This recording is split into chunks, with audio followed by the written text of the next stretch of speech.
There we go. How about Anna Marie? And Marie, Anna does she? Maria. Yeah, maybe. Okay, Okay. we'll try it. All right, welcome to our weekly meeting of the Rotary Earth Network Club. And we feature Earth Talk, so we have speakers each week. We want to thank you to all our members and our associates and our donors and our volunteers. And if you're not a member, please consider joining us. But you're welcome to come without being a member too. Please mute your audio when you're not speaking and feel free to turn off your camera, and that reduces our carbon footprint. Recordings, and then you can turn your camera back on when we do questions Q&A. It's always good to see folks then. Um, Recordings and resources are going to be available on the Earth Talks Foundation website. And then speaker views are their own. And we have, because of a Zoom bomber we had in the past, we do have some features are limited for everybody's safety. So contact a host if you need help, and that would be Lori or me or Bertel or Najodi, I think are our co-hosts. Okay, so do we want to have Anna Maria? Do you want to join us with this? Let's see if I can find Anna. Do you want to read? Yeah. Yeah. So Anna, will you read the black stuff? Is it the truth? Oh, And Chris, will you read the green? Of course. Okay. Is it the truth? Is the environmental information accurate, science-based, and transparent? Is it fair to all concerned? Does it protect people, ecosystems, and future generations? Will it build goodwill and better friendship? Does it encourage collaboration, shared responsibility, and community trust? Will it be beneficial to all concerned? Does it improve environmental health, human well-being, and long-term sustainability? This thank you. adaptation of Rotary International four-way test has circulated informally. The original source is unknown. Thank you so much, you two. Thank you, thank you. Take you off the hot seat now. Thank you so much. So, just a reminder to everyone who's here, if English isn't your first language, or if you happen to be a little bit hard of hearing like me, you can go to the bottom of your screen, or if you're on a phone, and get to your settings and choose the CC closed caption. The language that we're speaking in is English, and then go to the language you want the captions to be in and simply press those. And that way you can see it in the language of your preference. So, All right, thank you, Lori. And now we're going to do a project teaser. We've started project teasers, and actually, the first few we're doing is our strategic planning. We're still working on getting our strategic planning done for the club. So we kind of want to highlight a different section each time. So Lori has a short, very short video.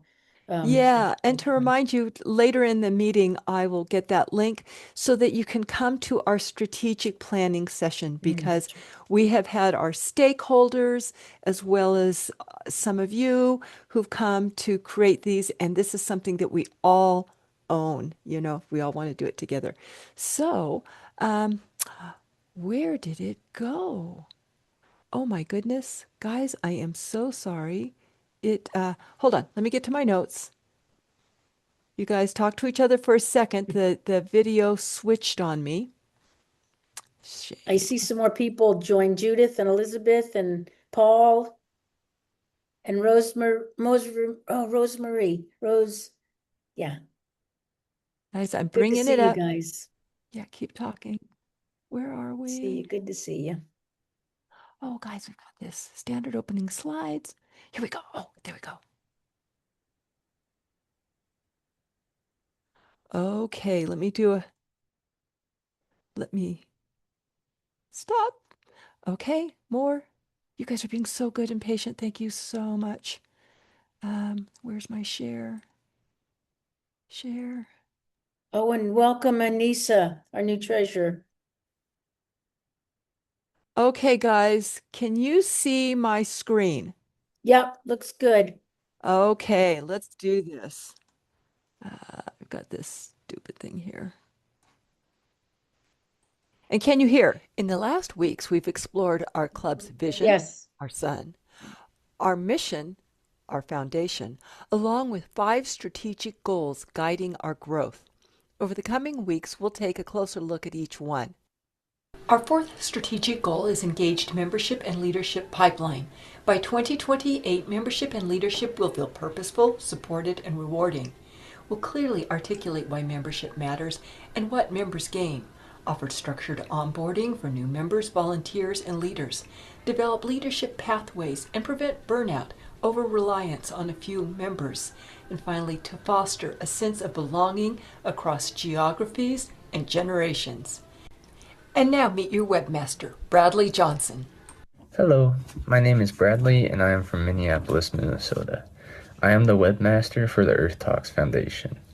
I found Rotary through my partner, Tae-sun, who is the secretary and co-founder for the Earth Talks Foundation. I chose to join because it was a great opportunity for me to use my skills to have a positive impact in the world.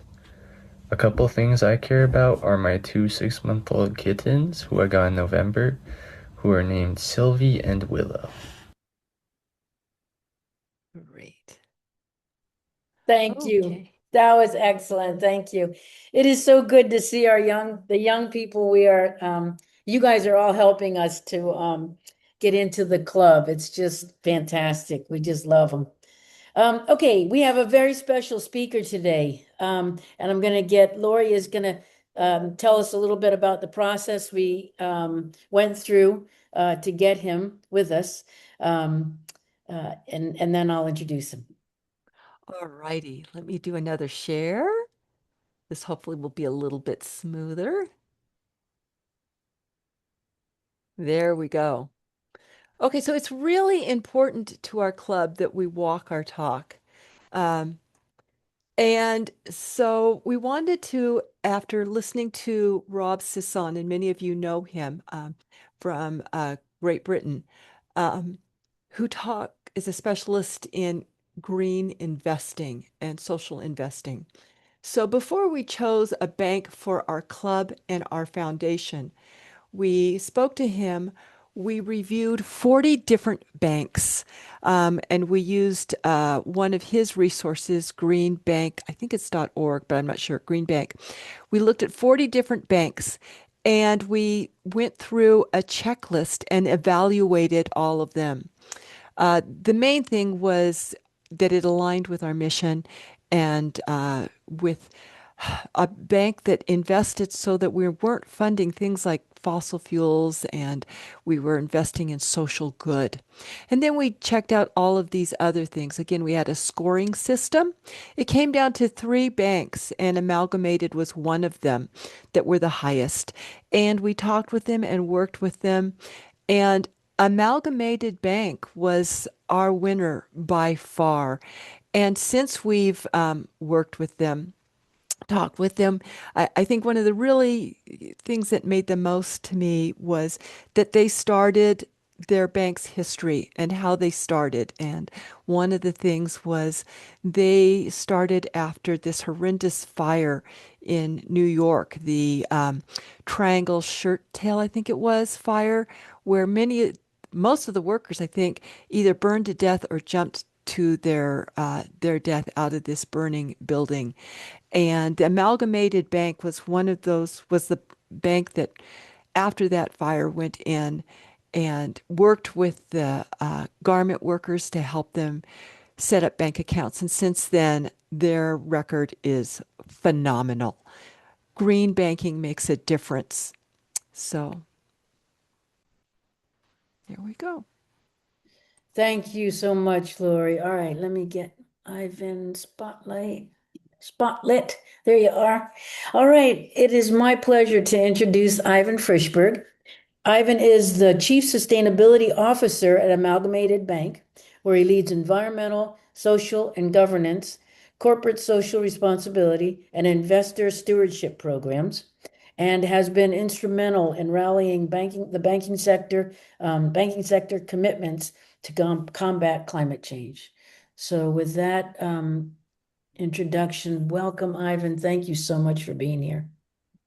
Great. Well, thank you. What a fantastic group of people. It's so wonderful to get to meet you and to get a little bit of insight into what you're doing. I copied the thing that you had about how we speak and present. Like, I think that's wonderful and really important in our world right now. So, huge appreciation. And Lori, it's great to hear. I didn't fully realize the process that you'd gone through, but I will tell a little bit of our story, at the beginning of my talk. And anyway, so it's really great to be here. It's really uplifting. I know these are uh, troubling times, to say the least. And so, like, hopeful, purposeful action and connection are really, they're just wonderful things these days. So, um, I kind of wear two hats. I'll just say I'm the chief sustainability officer at Amalgamated Bank. I've been with the bank for a little over 10 years.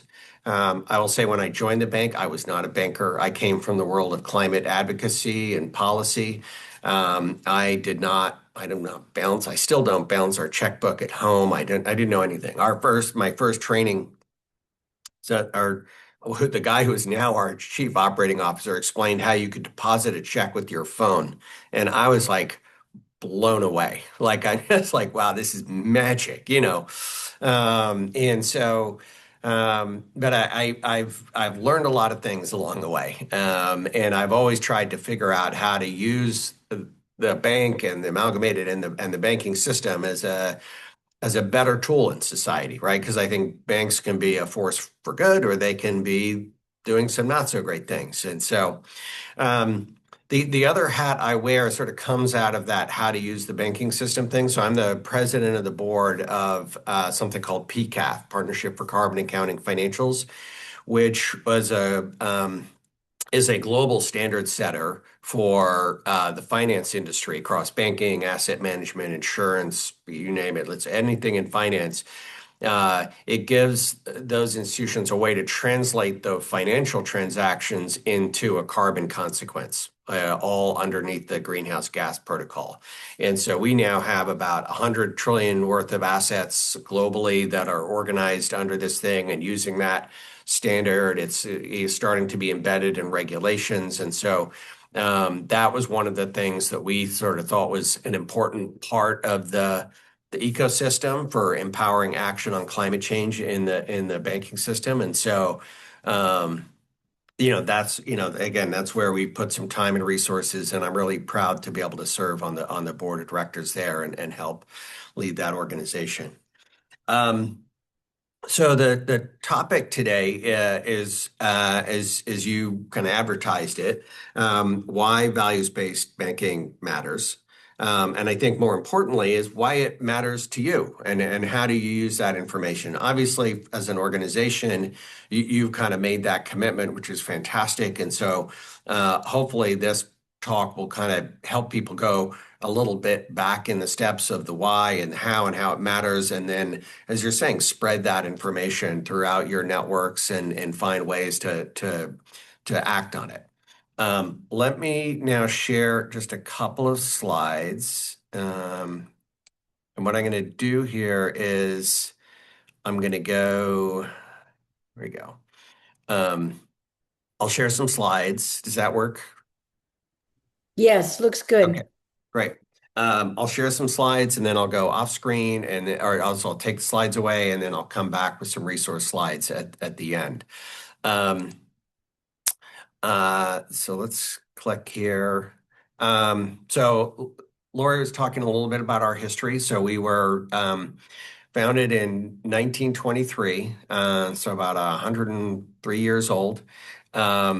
We were started by a labor union, the textile workers. It was mostly serving immigrant women who were working in the textile trades in New York City that had come across from Europe, and And they had a union to sort of help them in the workplace to avoid things like the fire and at a certain point the bank said, okay, we need to create a bank so that these workers have access to the financial system, because really one of the things that they could work, they were getting a paycheck, they were participating in the economic system, but they didn't have access to a bank, and that's really an important part of levelizing and helping people grow. And it's so our mission has always come from, how do we help people's lives be better, right? And help them achieve like the goals that they have for themselves and their family and their community. And that was what we kind of how the union and the bank really came about its mission. Obviously in 100 years, our definition of what it takes to build a better life is expanded, and you get into things like sustainability, where now we kind of understand the impacts that our actions have on the environment and the value and the importance of the environment on just planetary survival and ecosystems and our own health and well-being. Our history has had an enormous impact on. Do not mean to play that video. Sorry. We so if you go through our history from the beginning really quickly, some of the first things we did in that mission were we helped offer the first checking accounts for these workers. We created unsecured lending products to blue collar workers in the United States. So this is the first time you could go out and get a loan because you had a job and not have it be secured by your house or some other asset. That's a really important part to kind of economic freedom. We figured out the ways to help these workers send money back to their families in their home countries, and the remittance systems were the first bank to do that. We started managing in trusts and investments for pension funds and helping to secure the retirement income of these workers. And so, and we have sort of gone about doing things and always figuring out how to use the bank to support what we felt like our constituency and the community needed. So, in the middle part of or late part of last century, it was really about housing. There are whole housing developments in New York City that are incredible workplace and affordable housing that were kind of created by Amalgamated and our allies in the labor movement, and they still exist today, providing incredible housing opportunities in a very, very inexpensive city. So in more recent history, we have expanded into the sustainability space in a very significant way. In fact, now nearly 40% of our bank assets and securities are going into climate solutions. And so it's become a really important thing. And that's where we have joined as part of the United Nations in launching the Principles for Responsible Banking, and have set targets for the emissions that come from our portfolio and help to other banks, as I mentioned, to measure and assess their portfolio related emissions. And so we've really tried to use our position as a bank to change the way banks do business generally. A little bit about just sort of the nuts and bolts of the bank. We are America's largest B Corp bank, and we're also a member of the Global Alliance for Banking on Values. Those are two important associations for us because they help us sort of validate what we do and measure and understand what we do. And for GABV, they help us, as a community of values-based banks around the world. And I'll talk a little bit more about those later. We have about $8.9 billion in assets. So I will say in some countries that would be like a really big bank, but in the U.S., where you're dominated by the big six, we're probably equivalent to kind of a regional bank, that you might experience. And so, but we have a very, very national footprint. We are publicly traded, so you can, buy or sell our stock, or our stock might show up in some of your ESG funds that if you invest that way. But we've been publicly traded for a while, and we're also a public benefit corporation. So it's an important structural piece to what we do, where we we have this purpose, but we are publicly owned, and multiple investors and individuals hold our shares. But our purpose is enshrined in this public benefit corporation, which means that we are always baked into our charter, have to serve this public benefit, and that kind of protects us from being bought or moved or influenced by some shareholders in a way that would be inconsistent with our mission. Separate from our banking business, we have about 55 billion in assets under management and custody on the investment management side, and this is really for pension funds, large philanthropies, and foundations where we are managing, providing funds for their assets. So that's just a kind of a quick picture of the bank, and we have offices in New York, Boston, San Francisco, and California, Oakland, and New York. And then we have branches in most of those cities and multiple branches in the New York area. This is really small, fine print here, but I think it's in the report that maybe you guys shared. But as I mentioned, almost 40% of our assets are going into climate protection, which is that top category. If you look at it, it's 21% going into workforce and affordable housing. But we've done this for many, many years. We're very transparent about where your money spends the night and how we deploy that capital. And I'll get into a little bit more about why that's important. So this metric here is one of the things that we do to keep ourselves accountable and to share with our clients where the money is doing some work.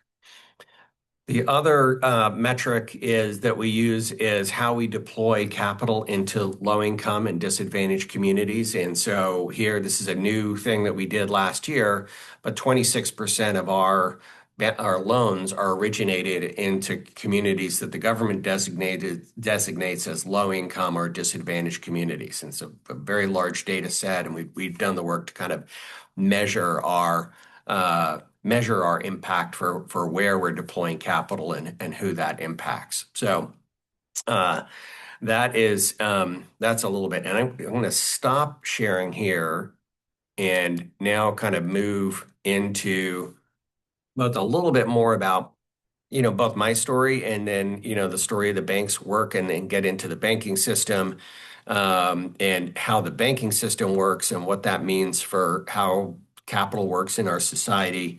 And then finally, I'll kind of touch back, maybe going back to Lori, the process you mentioned, but like what is the landscape of values-based banks and the options that are out there? And you guys clearly have gone down that road, but I'll sort of unpack that a little bit and then provide some resources. So first, in terms of my own history, and I kind of came in knowing nothing about banking. I knew a fair amount about climate, and the bank said, okay, we want to create this sustainability focus. So you figure out how to do that. And so I've had this incredible journey of learning and having partnership across the bank to be able to do good in society. So and really the first thing I felt like I landed on was that banks have really two key influences. The first is their balance sheet, right? That's the money we have and the money we deploy. And sort of where that money goes is really that is the primary impact. And I'll keep coming back to that. But and that can be for good, it can be for neutral, or it can have some real consequences. The second is the voice that banks have. When I started at the bank, I was a climate advocate and policy person, and you spend a lot. I live on Capitol Hill in Washington, D.C., and you go up to Capitol Hill and maybe you get a meeting with aides and sometimes with a rep or a senator, but there's lots of opinionated advocacy people around Washington, D.C. So it's not, we have to work really hard to get our voice listened to. As soon as I joined the bank, I was getting calls. Would you come be on this panel? Would you speak to this group on the Hill? And it was nothing had changed about me or who I was. It was just I had a title that I came from finance. So people attributed all sorts of importance now to because of where I worked. And that sent a signal to me that like it matters what banks say. And part of that is because banks see a lot in the economy and we understand how money works. And so, like, that is influential and people seem to care a lot about money. And so, that voice was the other thing. And so I've always thought, through my journey at Amalgamated, right, how do we use our balance sheet? How do we use our voice? And how does the banking industry do both of those things? The first thing that we did then is we kind of created a little logical pathway for us, particularly around climate, right? Which is where my focus and passion had been, and still is. We we measured our footprint, our operational footprint, which is pretty minimal, and we did some work. We mapped. I think many of you might have seen the Rising Seas, Surging Seas website, where it shows you like what rising sea or ocean levels are going to be at different points under different temperature scenarios. And we mapped all of our assets in New York City, which is a very vulnerable area. And we put them on red dots on a map and showed where the blue water was going to come up. And we presented this to our board and our CEO and said, like, we're not saying this is an immediate risk, but if you go 100 years out, you can see most of the red dots are surrounded by blue water, right? This is a systemic problem that we need to address. And so we started to figure out how to do that. And the real path was first to measure our impact on it, to figure out how to manage that and to set targets for doing it. And so, and this, I'll just say, was around 2016. So you can imagine there was an election that year. There was a change in direction that maybe some of us didn't fully anticipate. We're getting version 2.0 of that now. And so it was even more important for non-government actors to kind of step up and play their part. So there was a big coalition called We Are Still In. And so we were thinking, okay, what does it mean for a bank to be still in? And the real points came down to measuring our impact and setting targets for reducing that impact. And so to be able to understand how to measure the impact of our portfolio on climate, that's where we kind of came across this little Dutch thing that they had done in 2015 as part of the Paris Climate Agreement called PCAF. And it was this really beautifully Dutch logical way of accounting for how a loan or an investment translates into financed emissions. And I worked with a bunch of the folks in the Netherlands and said, okay, let's do this and take it to North America, and then let's take it global, which is we ultimately launched in 2019. And so we said we need this for our bank to be able to measure it, but let's do it in a way that it can be applied throughout the banking industry and then the whole finance industry. And so that's how we built it. And we started measuring and disclosing our emissions. We launched PCAF in 2019. It had about $50 billion in assets committed to it at that point. And obviously it's grown now enormously to 100 trillion in assets. And this is our 7th year of disclosing our financed emissions. And so it's a staple part of how we show the impact of our balance sheet, not just the positive side, but also, frankly, the negative side, right? And so, because that's what we're trying to reduce.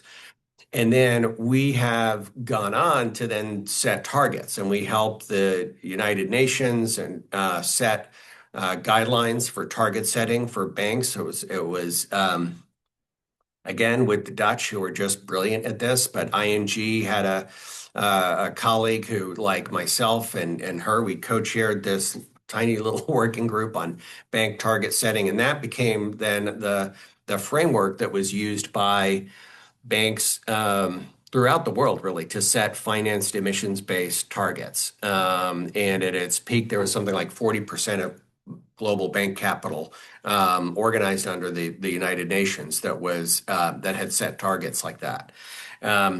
So we really, that's some of the work we did. I will say in this last year, 2 years, like the kind of crash of the government here and the impact that they've had on the finance industry, we've seen from like climate commitments in finance to diversity, equity, inclusion, a lot of things just sort of, come tumbling down in some ways. And much of the work continues, but it is done more privately and, without much of the fanfare or global coordination. And so a little bit the public space and the public motivation to move the finance sector in this path has been taken away, but a lot of the work still continues. Let me now then sort of switch topics to like going, oh, we have this idea of like, here's what we want from the banking industry, but let's look at the reality of how it works or what it's going to take to change it. So as you probably all know, banks take your money in deposits, and then they give you a little bit of interest maybe, and then they loan that money out at higher interest. And for the money that they make, they are able to kind of manage the systems to keep your money safe and do all the work that they have to do. And that's how, and they both are profitable and they kind of provide a service. The banks also make a little bit of money through fees. And so whether that is, if you're a big bank, fees on helping to organize an IPO or issue a bond, these are all fee-based activities, but the core of it is really this sort of taking money in, lending it out. The other thing that banks do is they manage risk. And so banks are really expert at managing that risk and turning the management of risk into profit, right? So they're figuring out if they lend that money out, but they lose on it, then it becomes really problematic, right? Because then they're losing money. If they miscalculate the risk, there's a problem. So they're always thinking about that kind of risk return thing and managing that. And that is important because they're looking at risk across their balance sheet. Like, so they can afford to lose some loans. If you're a big bank, you can afford to lose some loans. And you can afford for there to be a problem in one country if you're a big global banker. But and you have very sophisticated ways of managing that risk. But if you're a smaller bank, you have to be more careful because like a few loan losses might actually cause a real problem. So, bigger banks can actually take on more risk because they have more ways to mitigate it, and they have more diversity and ways to spread out the risk, much like insurance. So there's this big incentive for banks to be big because it's just an inherent advantage to profitability. And so when they get to being so big, they become like universal in almost like investors. So they're exposed to everything and they do really reflect the whole economy. And so the way the economy works, if the economy is operating, under power from fossil fuels, or if the economy is, focused on a certain sort of housing and, different markets, they kind of tend to reflect that opportunity, and are pretty consistent about that. And it is, but by being big and by being profitable, it gets harder and harder to kind of say no to things because they kind of have to say a yes to everything, right? And so that leads you to what is inherent, what I think of, and hopefully nobody here is from Switzerland and takes umbrage to this, but this is, the Swiss banks are famous for being Swiss, right? There's, coming out of their history of saying, like, we're not going to ask questions about, what you do or who you are or what we just provide banking, and we're not going to make any judgment, and we're going to be very private about it. And so is this sort of like, the role of the Swiss in banking is centered on like this notion of privacy. Now things have changed as the banking system has changed, but that idea that we're just a bank, we're not in charge of like what you do. We don't have moral responsibility for what you do as a client. We're just there to bank you. And that doesn't matter if you're banking the expansion of fossil fuels or private prisons or, the gun industry or weapons manufacturers. That's not our business. We're just a bank. So there's this sort of, you have this concept where profitability is inherently tied to growth and to size. And then that means you kind of turn into like banking everything and you kind of take on this Swiss banking kind of role. You become Swiss. You like Swiss cheese and raclette, all those things. So the other that explains one of the big dynamics around the banking system. The other is that banks are really a creature of the countries in which they're domiciled and the politics of where they're domiciled. So US banks are regulated very closely, are very vulnerable to regulation in the United States, and so they are attentive to that market. Every country has that same dynamic. I've actually worked with a lot of banks in China.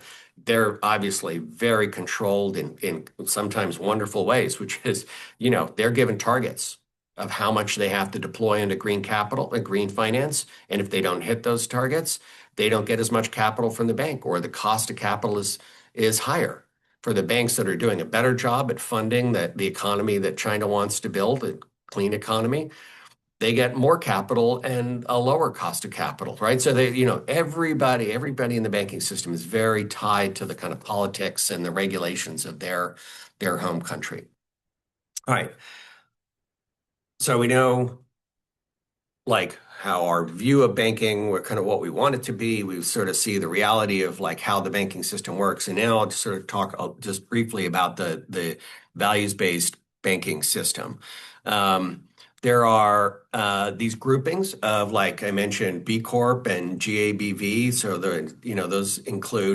those are like any of the B Corps that are out there. They go through a certification. It's not unique to the banking industry, but it's a good way to sort of test what the values and impact of a bank are. And the Global Alliance for Banking on Values really is the community where values-based banks that are very focused on sort of triple bottom line lending, right? People, planet, and community that's where they're kind of organized. And there's about 70 of those banks.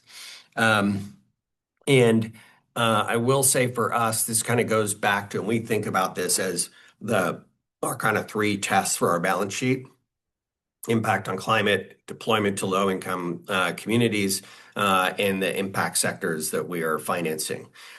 And all of those GABV banks have their own kind of system for thinking about things in that way. The other way to look at it is that almost inherently smaller banks, so co-ops, credit unions, community banks, because of who they are and the communities they serve and what they have access to finance. So like your little neighborhood bank isn't going to be able to finance United Airlines or Exxon. They are going to fund the small businesses and the organizations in their community and the real estate in their community. So you can look at the kind of balance sheet size sometimes as a little bit of an indicator. And that's where we're trying to go, okay, how do we grow, but still retain the mission? Because growth is actually, there's some benefits to it because you can help more people as long as you stay true to your impact sectors and your values, then you can have real growth. So let me just go back to the slides really quickly. I think you covered this, and I'm really close to the end here.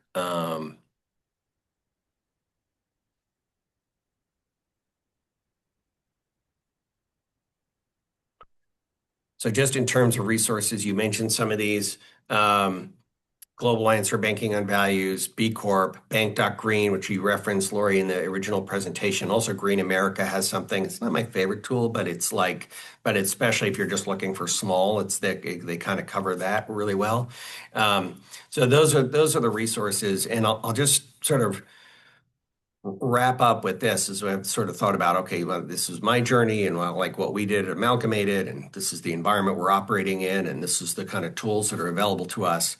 I think all of you seem to be people who are thinking about, your business is how do you make change in the world, right? And how do you make the world a better place? And so the kind of ask here is, your money is a part of that. Your bank is thinking about how to use your money, right? And so you need to own that part of your world as part of your change making, right? Just as a technical point, when a bank takes in your deposit, we book that from an accounting perspective as a liability. It's a liability because it's something we owe to you because it is yours. So if we think about it like that from an accounting perspective, you should definitely think about it like that from what you want done with that money and how you want it used. And so I think that is really the point of sort of like why your money is part of your values and how you can leverage that to be able to keep making a difference in the world. So with that, I will stop. And I know there's a bunch of hands up here, and so I will Okay, jump but in. thank Question? you. That was fantastic. Thank you so much. Before we get to those hands, I want to get Najodi up.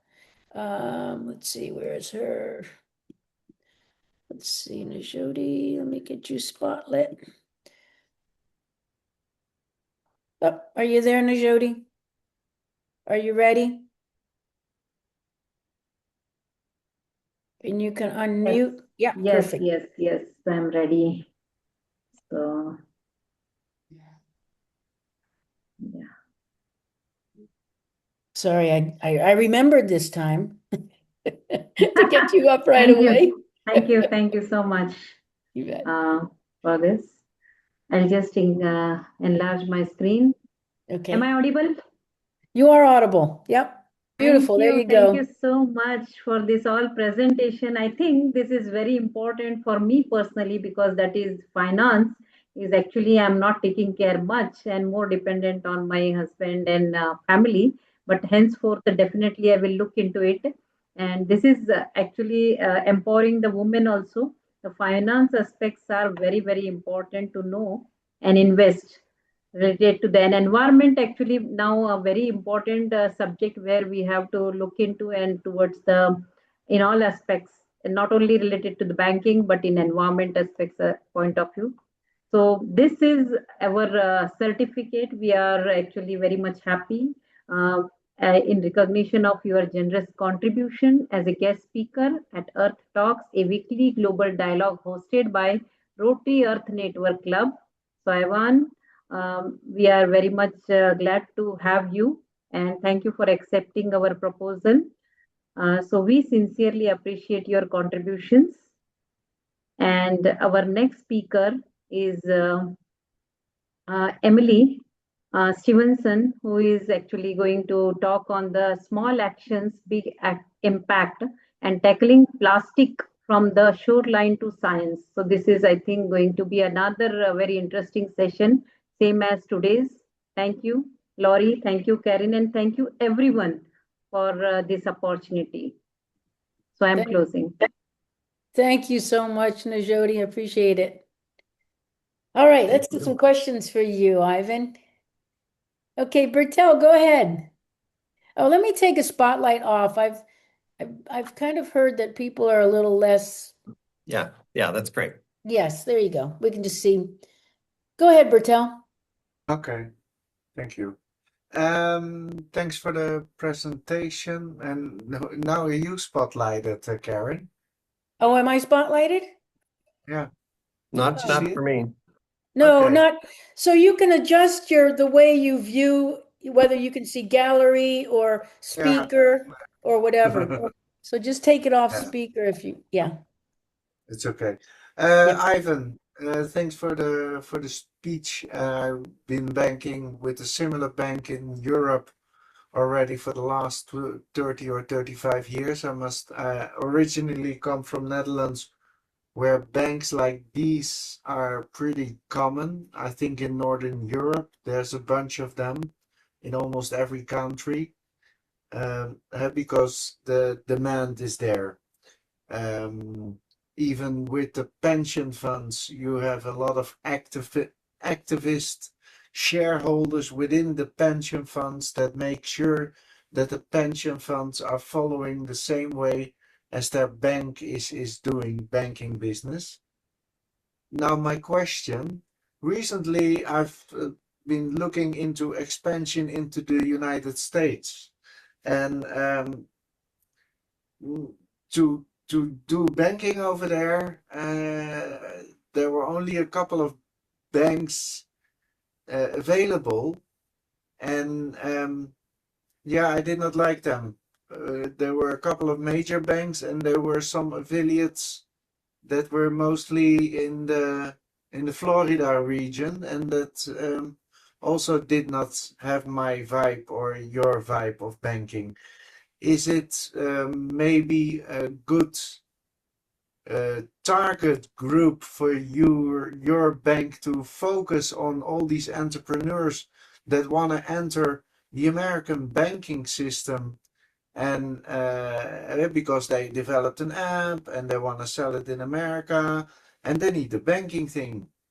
Um, but since you don't have to convince them about your proposition as a bank, because they already know that from Yeah. their home country.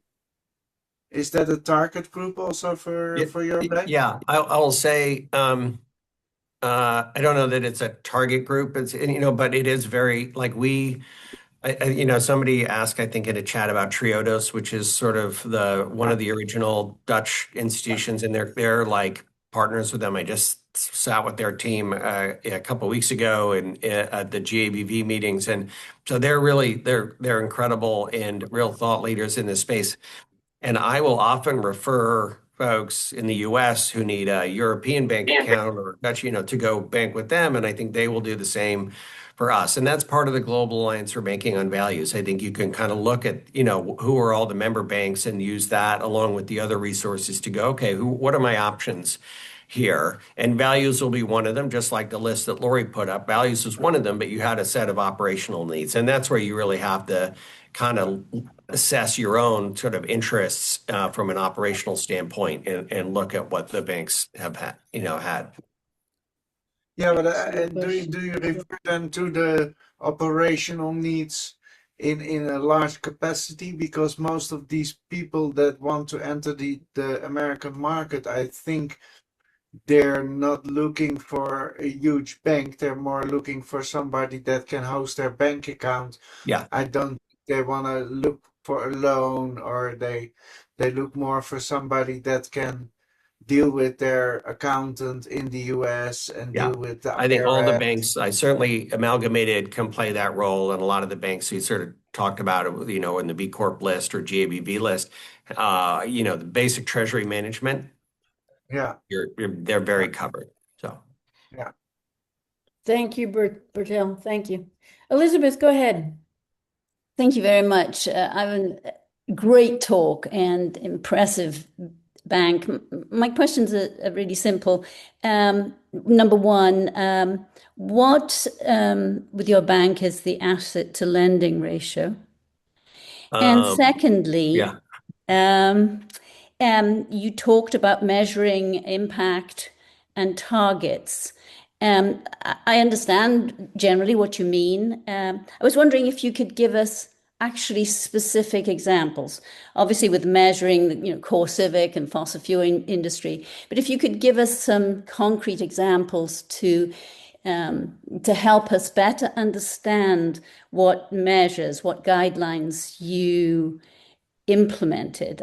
Super impressed that you designed those guidelines. This is a very impressive talk. And is this a bank that offers credit cards? Is it a bank that we can all change to? Yes. So first, we're very well capitalized. So I don't have the numbers off the top of my head, but they are on our website. And if you look at our quarterly earnings deck for investors, there's like all of the metrics are there, and we are very healthy, and our stock price is going up, and like I will say we're you might say progressive or liberal in the way we think about the world, but we are very conservative as a bank, small c conservative, and that is really because of we really want to protect the mission. And so still 40% of our stock is owned by the union. And they, this is their legacy. Lynn, our board chair, is the general secretary of the union that is like doing all the Starbucks organizing here in the US. I mean, they're very mission forward folks, and they think about this as their legacy. And so we run a very conservative bank from a financial perspective. Sometimes to the annoyance of some of the people who want to get a loan from us, because we're really, we look really hard and think it's important for us to have a good, really good risk profile. But the details, you can check all that out on the website. On the target setting piece, so yeah, when you set a baseline, you kind of say, okay, I have this many loans in real estate, I have this many loans in businesses, and I have this many loans in project finance, and you do the calculations to loan by loan go through and calculate what that means in terms of financed emissions. And so that's like your baseline, right? That says, okay, this is, how many hundreds or thousands of tons of GHG emissions are attributable to the loans and investments that we make.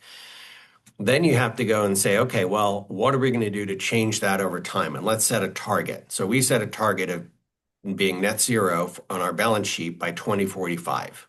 And we have measured like year over year pathways for each of those asset classes: multifamily, commercial real estate, business loans, project finance. And so what our strategy has been, the first thing we did is say, we're not going to lend to fossil fuels.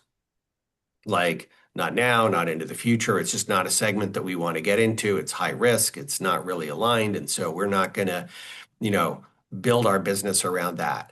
And so, and we are going to build it around clean. So the more of our balance sheet we can deploy to solar and storage and efficiency, that is all balance sheet without associated emissions, right? So those are kind of two big strategies. Then you have things that are in the real economy. So like housing, like we do a lot of multifamily and commercial real estate, but we also know we do it in our markets. So one of the big strategy, if we're mostly in New York and the Washington, D.C. area and California, we looked at the laws they have for decarbonizing the building sector and decarbonizing the grid. And we say, okay, that's how that's going to translate into our portfolio. We might not be able to convince an individual multifamily of, housing owner to kind of decarbonize and retrofit their whole building on any given year. But we know that the market is going to decarbonize in these places. And this is where the thing I talked about with Bank Voice comes in. We said we can not only sort of rely on those markets, but we can advocate for more in those markets. So we lean into advocacy to say, here's what you need to do to policymakers to decarbonize this sector. Here's how you can support green banks, that stimulate more investment in solar and storage and all these things. So that we are very active in pushing for policies that help decarbonize the different sectors that we're involved with as a bank. And that is, for a bank our size particularly, that's the way to do it. If you're one of the bigger banks and you fund a lot of steel and cement and like auto manufacturers, you can do a little bit more and go say, okay, well, we're going to work with them over time. We're going to look for opportunities to build up finance and in the kind of EV markets. And, you can sort of pick your markets and help companies that are in your portfolio to move. But for us, it was like, we have our own kind of recipe for how we're going to meet those targets. But the important part is we've done the measurement. We understand like a science-based target, and we're kind of holding ourselves to that. And there's a report on our website that shows that we released last year that took, I think, 5 years of data and said, okay, how are we doing on each of our asset classes? And we were at or ahead on 3 of the 4 major asset classes that we have and set targets to. Thank you. Wonderful. Fantastic. Great questions, Liz. Judith, go ahead. First, let me just say a second. We got 5 minutes to the end of to the top of the hour. Ivan, can you stay on for I can, yeah, I absolutely can do that. I probably talked too much earlier, and I'm happy to keep the conversation going. And Francis is next. Oh, I saw Judith. Oh, oops. Yeah. Yeah, Judith is there. Okay, thank you. Yeah, Ivan, go ahead. are bloody inspired. That was a great presentation. Oh, thank So, you. so two questions. One, most of us in our banking, we do the Buddhist thing, do no harm, so we bank locally. And I'm wondering if you could tell us what the difference is. I mean, and local banks, obviously, just loan locally. And what is the difference between that and investing in a credit union? And then two, there are two halves to working on our climate, and one is the economic work you're doing, but the other half is restoring the earth so that it can be absorbing the carbon that it would if we had allowed forests to be maintained, etc. Is there any way someone could get a loan, for instance, to plant a Miyawaki forest? Do you know what they are? Little pocket forests that are Yeah, going in yeah. yeah, because it wouldn't bring you much profit. How would someone do that? Right. Well, that is hard. Because if you're a depositor, I'll start with that part of the question. If you're a depositor, like our fundamental thing as a bank is we need to get the money back from the loan Yeah. and give that back and make it available to you at any point as a depositor. So like our whole management of the balance sheet and managing that risk, say we have to make sure we're going to get that money back because it's your money. And so if a project doesn't have revenue behind it, Mm. or it doesn't have some asset or some way to pay it back, it is hard. And so there are a set of things like this in like biodiversity, adaptation, where people are saying, okay, we need private capital to come into these things, particularly adaptation. Mhm. And but it's really challenging because you go, where's the money in protecting a home from something negative that would happen? If it doesn't protecting it protects the asset, but it doesn't create more revenue to pay back the loan, right? And there are some instances where we do a lot of what are called PACE loans, property assessed clean energy financing. So the loan is tied to essentially the property tax bill, and you can do resilience and clean energy work. So you might be able to put solar on and put a better roof on that is going to be protected, in the advent of a storm or different storm windows. And so like you can kind of blend those things together. But a lot of that investment into biodiversity and into carbon sinks and into adaptation really requires some bank capital, but it also requires public investment and other forms of capital to go in to help those things become like something that bank money can flow into. And that's where you get into a little bit of like carbon credits and like if you build out a little pocket forest or you do a carbon sink, like can you sell those credits? And you get into that whole, there's a lot of bunk in that world, but it is important it's an important source of revenue. Going back to your um, question about the size thing and that, yeah, that's what I was saying. Like small banks are almost inherently neutral, a community bank. So they're going to reflect your community. The banks that are B Corp or that are GABV, you're kind of like really you're turning up the dial on your expectations and going, it's not just enough that like anybody gets funded in my community. And I know there's nobody totally evil in my community. I'm not worried about that. But like, but how do I really think about change in the world? And how do I think about getting some real impact value out of where I bank and not just that it's not doing harm? And so I think, those are the questions that come up, I think, for the GABV banks. Are you using your bank voice for good? Are you using your balance sheet for good? All of those things, I think, where you get to a higher standard. Fantastic. Thank you. Great questions, Judith. Thank you. Francis, go ahead. Oops, you're on mute. You're on mute.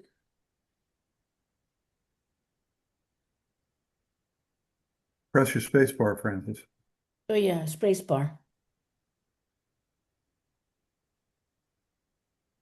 Francis, press your space bar. Does that work for everybody? Let's see, I don't know if I can't unmute people. I can mute people, but I can't unmute people. It's Laura, probably do you on, want to? on your Zoom screen in the bottom left. There's the audio and video buttons. Yeah. Look for that Yeah. audio button to be unmuted. Or press your space bar. All right, Francis, we're going to wait on you. Lori, go ahead. Lori, go ahead with your question, and then Francis, when you get, we'll take you after Lori, okay? Well, and my question kind of had to do with Francis too, but before I jump into that, I just want to make a quick statement because I talk too much. I just can't tell you, Ivan, how impressed Karen and I have been with Amalgamated Bank. Yes. Not just all the background stuff that you told us, but we have been working so closely with Daniela. Oh I my don't know, God. she must be on 24/7. And when we were setting up, we had so many tech problems. That's not your problem. That was No, ours in setting up, like, oh, you press this, but I can't get over how personable, how easy you patient, made it, how patient. patient. And when I asked her about that and all of the different, and I've talked to at least 5 different people from your bank, how accommodating, how they listen. It has been such a wonderful experience um, to do the things that we needed to do and how you guys helped us. So you guys walk the talk Yeah. amazingly. So my question is, um, There's our where treasurer clapping. there's like, so you know, Francis is from Latin America. Um, I think Angeli, I'm not saying her, has friends from throughout the African continent. Um, Sarita, Najodi, all of these people are from India. What do you know? And maybe they can talk to this too.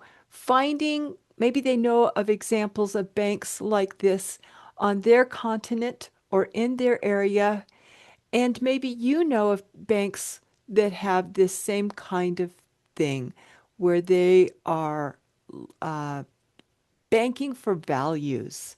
So how do we bring them into the conversation? Maybe have someone who's from a bank from India can tell us how they do what you do Yeah. in India. How do people from in different countries in Africa?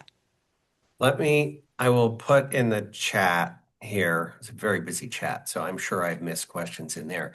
But the link to the map that GABV has of where their members are, because I know there are members in Latin America. I mean, our last big meeting was in the Dominican Republic, and there are banks from all over the Latin American Caribbean region, and certainly in India as well. And so they are different types of banks. So a lot of the banks in Latin American region are focused on microfinance. Same in some of the Asian banks. Some of them are more commercial, but they're. But it's really worth checking out that map and kind of like looking into those folks. But I will say, everybody on this map, they're doing great work. They really are doing great work, and we all learn from each other and kind of aspire to kind of get better together. So I would, and if you want help being connected to them in a way that you can't get through the website, let me know, and I'll talk to the GABV folks, and they can help make introductions, because they have a small secretariat based in the Netherlands, and that's what they want to do. Fantastic. Yeah. Yeah, great. Now I can Go ahead, speak. Go ahead, Francis. Okay. In fact, I was very pleased, and I can congratulate Ivan Frishberg for his presentation. And I say it again, as English is not my mother tongue, but my third language, sorry for my French accent. Anyway, we have developed in the Gulf of Guayaquil a fully sustainable forestation project.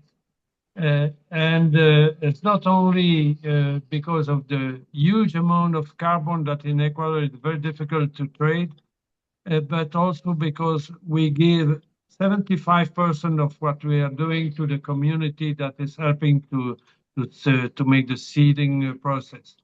And what we have developed is something that nobody did in the world. We made two very small laboratories for black clams and crabs. So after deforestation, the community can receive the seeds, and after 1 year, they have the clams and the crabs. And we do have results that I will share with Ivan if you give me his contact, because the acidity of the Gulf was really too high, and now in the region we see where we plant 1,670 hectares of mangrove, we have a really good result and more in the oxygen because from 0.5 ppm we reach 2.5 ppm of oxygen. And beside other information that I would be glad to send to Ivan so he can give me some advice on how to improve my presentation and request for, let's say, to fund this project. I'll give what I found, and I hope that Ivan can give me a hand to improve what we are doing here. Thank you, Francis. Yeah, and I just put my, Okay. I did have a last slide that had my info on it, but it didn't show up. But I put my email into the chat here, so you can grab that from there. And if it's too detailed, like there's a lot of detailed banking questions, I'm not going to do. I'm going to turn it over to the wonderful people like Danielle and Yeah. Rob, and like there are real bankers who can do that stuff, and they are wonderful humans, and they're really dedicated. We all work kind of campaign hours here. That's how we think about it. So. But in fact, you will receive financial information, scientific information, and so on. So that's a mix of information. Ivan, I don't know if you're familiar with Rotary clubs and how Rotary works. Not a tremendous amount, no. Okay. So we do work with the World Bank, and we have these things, it's called a global grant. And I think that's what Francis is talking about, but they are they're for $30,000 or more. So they're a larger grant, but you have to be, Rotary is very good with their charity navigator. They're very good with their money. And it's broken up. We can send you information about Rotary and how it's funded, but we do work with the World Bank with some of this too. So with the United Nations, Rotary and United Nations is close. So anyway, but yeah, so that's what Francis, I think, is talking about, helping with those global grant applications. There's a lot of information that is needed for that. So yeah. All right, thank you, Francis. Mark, go ahead. Yeah. Ivan, thanks for your presentation. I've got a two-part question. One, were you literally privately held as an amalgamated bank for over 100 years? And what caused you to shift into the public domain? Yeah, we were, it was almost 100 years. I think 2018, then we went public. And part of it was we had taken on other investors outside of the union. So we were privately held. It was almost exclusively owned by the union. And to get through some of the tougher times of the 2008 crisis and to think about growth into the future, we took on some other investors. And so, and then once we kind of got through all of that and figured out how to grow and strengthen what we were doing, then it was really to be able to capitalize and kind of keep growth going. That's where we kind of decided to go public. And so that, I think it's there's people go public for basically one reason, which is to get money, right? And so they can plow back into the business. And so that's the same for us. And that's why we built these structures around what we do. And to be able to kind of protect the mission throughout that process. Does being public help protect the mission or hurt it? I would say it is a tension, but I mean, it is our public benefit corporation status that protects it. So we are in our charter, we always have a fiduciary duty, right? Any institute company has a fiduciary duty, right? And that would be the kind of claim that shareholders make. But we have added on to our charter, in addition to a fiduciary duty, a public benefit duty. And so that's what protects that mission. So we can, if a shareholder doesn't like the fact that we're not taking a loan to a coal company, we can say, well, it is not, that's inconsistent with our mission. And so irrespective of the fiduciary elements of that, this is part of our mission. Your bank's to be congratulated because it's incredibly rare for a bank to exist that long without being sold. And it's almost phenomenal. I mean, we will not be sold. Like we've acquired another mission-based bank, and it is like, and we talk a lot about how to do growth for mission, growth for good. Yeah, but like there's being sold to somebody else is not in the cards. That's great. That's great. Thank you, Mark. Questions? Does anybody else have any more questions? Rose, I know you had something in the chat. Did you want to? Me? Yeah, I was thinking you had a question in the chat. I just had a question. I wondered what the opinion of Mr. Frishberg was about Triodos Bank in the Netherlands. But well, during your talk, you already answered my question. Okay. So I think you're more or less positive about this bank. Yes, absolutely. Yeah. Okay. Thank you so much. Thanks. Yeah. Good. Thank you so much. Man, Ivan, you're good. We'll send you the chat probably. I think we send the chat and everything out to you after this meeting. So well, look, thank you thank all. you so much. It's really refreshing to be with you and to hear the engagement and the questions. It's such an awesome group, and I will certainly pass along the enthusiastic comments about the service, because I know that's like people love to hear that, and oh my they work gosh, really they're hard just at it. So phenomenal. I have to get on there today and get into I haven't still gotten into, I have my QR code now. So, but security is really good with this bank, with Amalgamated. They are so good with security. Thank you. Thank you so much, Ivan. Actually, I'm from India, and basically here, one concept is very clear that there are the banks, but there are the green bank and then regular our routine bank.